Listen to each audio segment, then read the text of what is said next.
Are you serious? Are you serious? This is a horrible story. I want to thank Castellan for sending this to me, as well as Sheila, Reverend Gary, Nick of New York, several people, even some others I can't quite remember. 21 children have died after eating school lunch in India. 21 children have died after, and dozens are very sick and are hospitalized after eating free meals at a primary school in eastern India. At least 21 children are dead. There's another report now saying 22 are dead.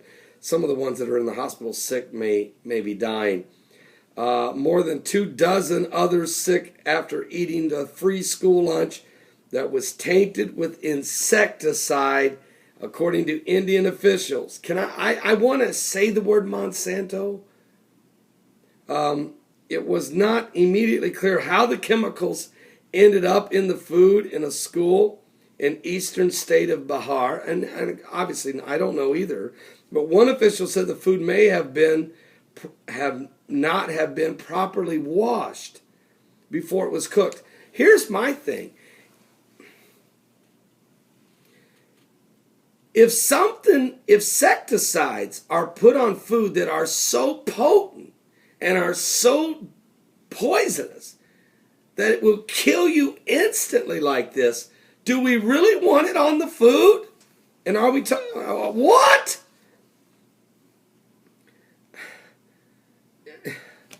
Okay, the children between ages 8 and 11 fell ill yesterday, July the 17th, 2013. Is that right? No, July 16, 2013. Soon after they eat the school lunch there in India, 50 miles north of the state capital of Patna. And the school authorities immediately stopped serving the meal of rice, lentils, and soybeans and potatoes as the children started vomiting. An 11-year-old student who uses only one name says she had a stomach ache after eating it and started vomiting. I don't know what happened after that. According to the school officials, many children in the hospital still trying to recover. This is horrible. This is horrible. Where's this food coming from? Where's this food coming from? What's going on?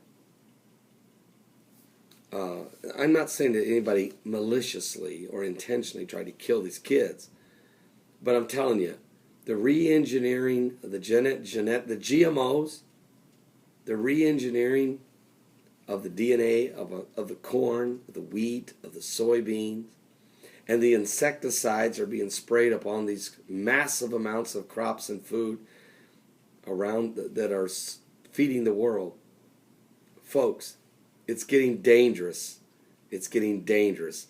And the Bible told us that the black horseman of the apocalypse is galloping. The balances are in his hand. The economies are going to get in a severe trouble due to the greed of humanity. I'll be right back. There's some more. Well, let me just tell you, I'll just cover this one now. I want to thank Nick of New York for this.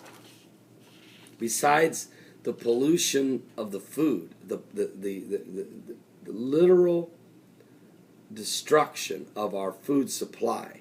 And when you start thinking about the New World Order and the depopulation, what a way to do it. You could do it pretty quickly.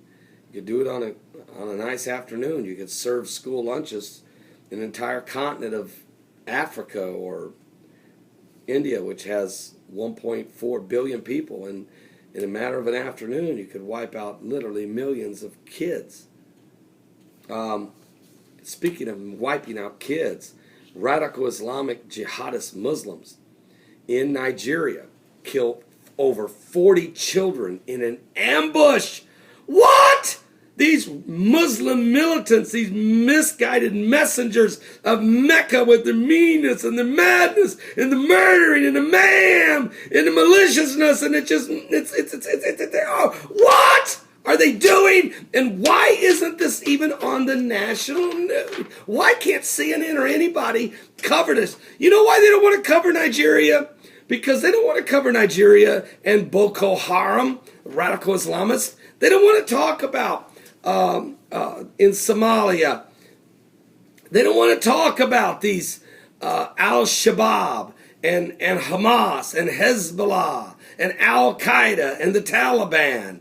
They don't want to talk about the Muslim Brotherhood. They don't want to talk about these radical Islamist groups because they're in bed with them. They're in bed with them. Listen to me, I'll say it one more time. They're in bed with them spiritually, physically, and emotionally, and financially.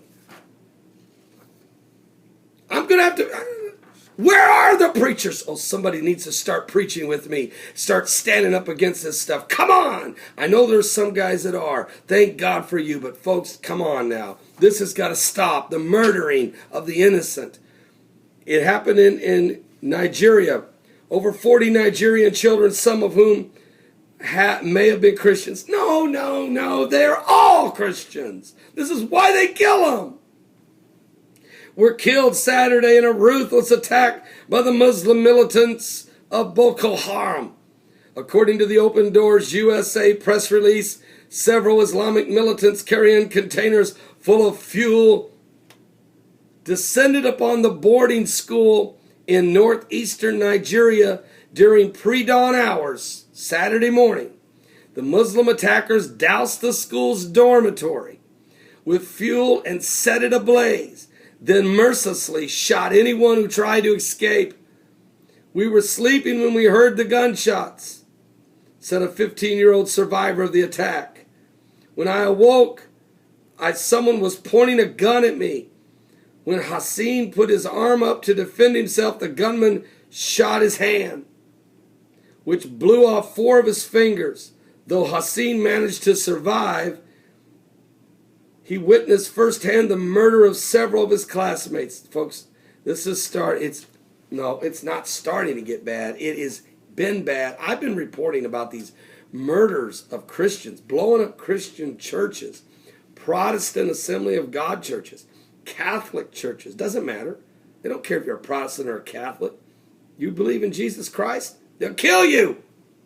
And Jesus said in the last days, this is going to happen. Wake up, America! Wake up, Christians around the world!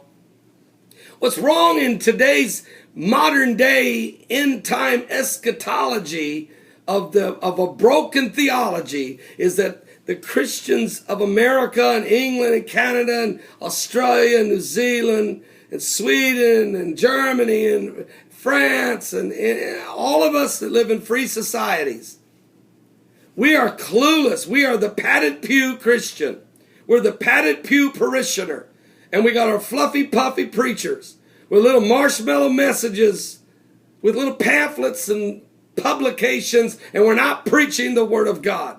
Jesus said this day would come in the end. It's one of the signs of the end in Matthew 24. Do I have time to read this? Of course I do. And of course you have time to hear what it says. I think. Unless you're wanting to go watch Desperate Housewives of Atlanta or something. What? Or it's just killing me, the reality TV stuff that's going on now. It's getting sick. Get this. I mean, they got the people running around naked now. Some naked and afraid. You better get afraid. When they put you in a FEMA camp. Now listen to this. In Matthew 24, Jesus was asked, can you tell us in verse 3? As Jesus sat up on the Mount of Olives, the disciples came to him privately saying, tell us, when shall these things be, and what shall be the sign of thy coming and the end of the world? And Jesus answered, said unto them, take heed that no man deceive you, for many shall come in my name, saying, I am Christ, and shall deceive many. You shall hear of wars and rumors of wars. See that you be not troubled, for all these things must come to pass, but the end is not yet. For nation shall rise against nation, kingdom against kingdom. There shall be famines and pestilence and earthquakes in divers places, and all of these are the beginning of sorrows. We had a 6.2 earthquake in Peru this morning. There is West Nile virus has been discovered in mosquitoes in California today. I want to thank Sheila for that. I want to thank Constantly. And listen to this. And then shall they deliver you up to be afflicted. Verse 9. All of these are the beginning of sorrows. And then shall they deliver you up to be afflicted, and shall kill you. And you shall be hated of all nations for my name's sake. And then shall many be offended, and shall betray one another, and shall hate one another. And many false prophets shall rise and shall deceive many. And because iniquity shall abound, the love of many is going to wax cold. Give your life to Jesus Christ. We're running out of time.